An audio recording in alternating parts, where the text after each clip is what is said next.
Good morning student, class 12th exercise 4.6।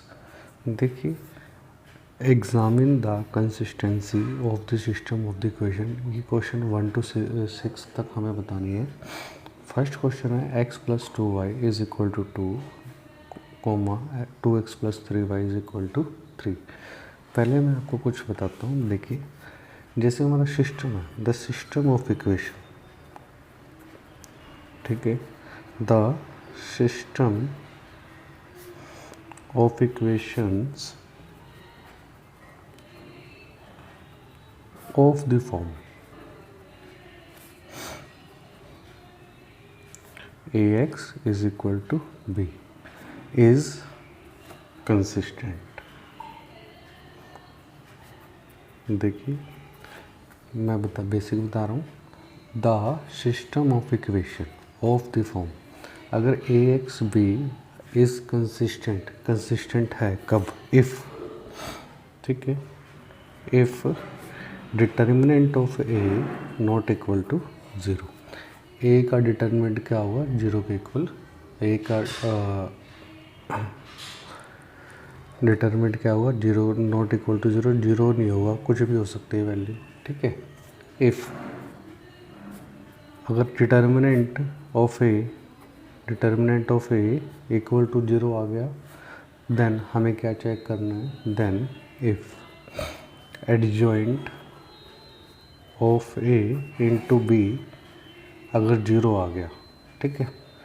देखो, अगर system of equation A X is equal to B इस form की है तो कंसिस्टेंट है कब? कंडीशन है determinant of A not equal to 0। Determinant of A not equal to 0।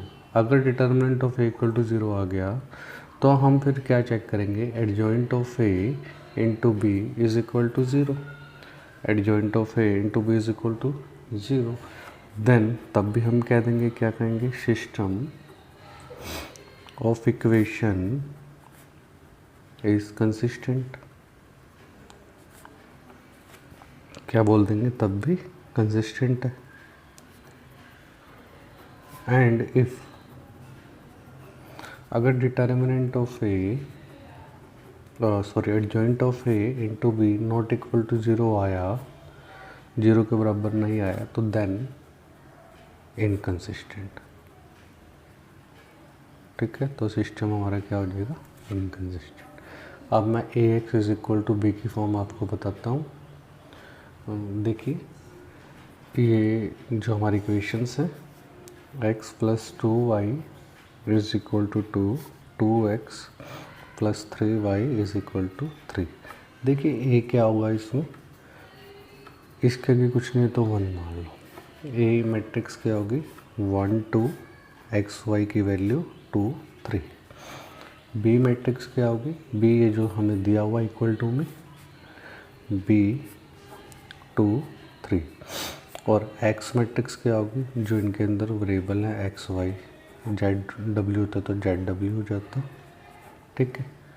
अब देखो, अब हमें क्या निकालना है? डिटर्मिनेंट। फर्स्ट ऑफ ऑल हमें चेक करना है determinant of A equal to 0 है या नहीं है। ए का डिटर्मिनेंट निकालना है 1 2 2 3। सॉल्व करो उसको। 3 - 4 -1 आ गया, नॉट इक्वल टू 0। तो यहाँ पे हमारी मैट्रिक्स क्या होगी? ए is a singular matrix. A is non singular matrix. क्यों? देयरफॉर ए इनवर्स क्या एग्जिस्ट करेगा, इसलिए हमारा ए इनवर्स क्या करेगा? एग्जिस्ट। देखिए, मैं एक बार दोबारा बताता हूँ। देखो, the system of equation A X is equal to B is consistent. वो कंसिस्टेंट है if determinant of A not equal to 0। तो डिटर्मिनेंट ऑफ ए क्या है? Not equal to 0। Determinant of A not equal to 0 आया तो इसलिए A is a non singular matrix. अगर 0 आता फिर हम सिंगुलर कहते। Non singular matrix non singular हो गया तो हमारा इन्वर्स क्या करेगा? एग्जिस्ट करेगा। Hence the given equation given system of equation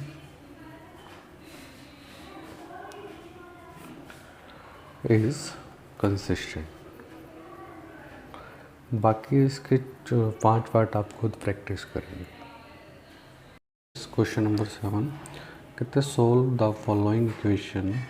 the following system of linear equation using matrix method in question 7 to 14. देखो 7th मैं करवा रहा हूँ. 5x + 2y = 4, 7x + 3y = 5. Solution देखो. सबसे पहले जो हमारा गिवन सिस्टम है, given system can be written as, अभी मैंने पीछे बताया था ax = b, वेयर. अब देखो a की वैल्यू क्या होगी 5, 2, 7, 3. b की वैल्यू मैंने अभी पीछे भी बताया था 4, 5 और x क्या होगा जो इनके वेरिएबल होंगे x, y. ठीक है. अब हमने पहले क्या निकालना है हेयर डिटर्मिनेंट ऑफ ए.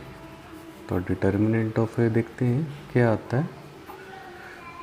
5 को 3 से मल्टीप्लाई करोगे 15 माइनस 7 को 2 से करोगे 14. डिटर्मिनेंट कितना आया 1, 0 के इक्वल नहीं आया. 10 ए क्या हो गया non singular.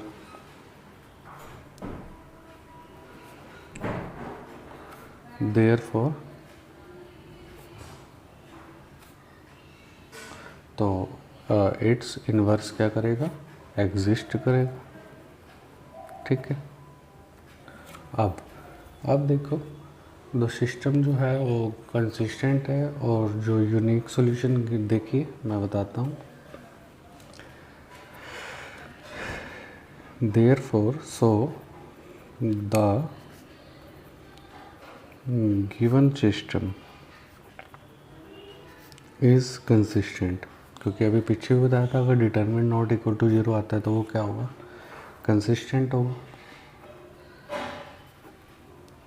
And has a unique solution.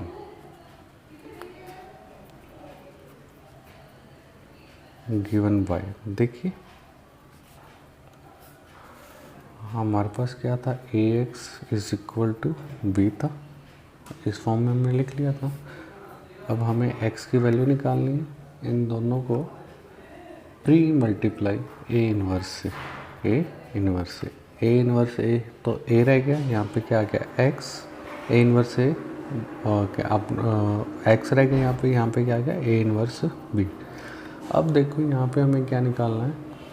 यहाँ पे हमें a इनवर्स की वैल्यू निकालनी है. a inverse. अब देखो a इनवर्स कैसे निकालेंगे. इसके लिए हमें पहले माइनर और कोफैक्टर निकालने पड़ेंगे. देखिए हमारे पास ये मैट्रिक्स है a मैट्रिक्स है 5, 2, 7, 3. मैं रफ में एक बार लिख लेता हूँ. m11, m12, m22, 21, 22. ठीक है.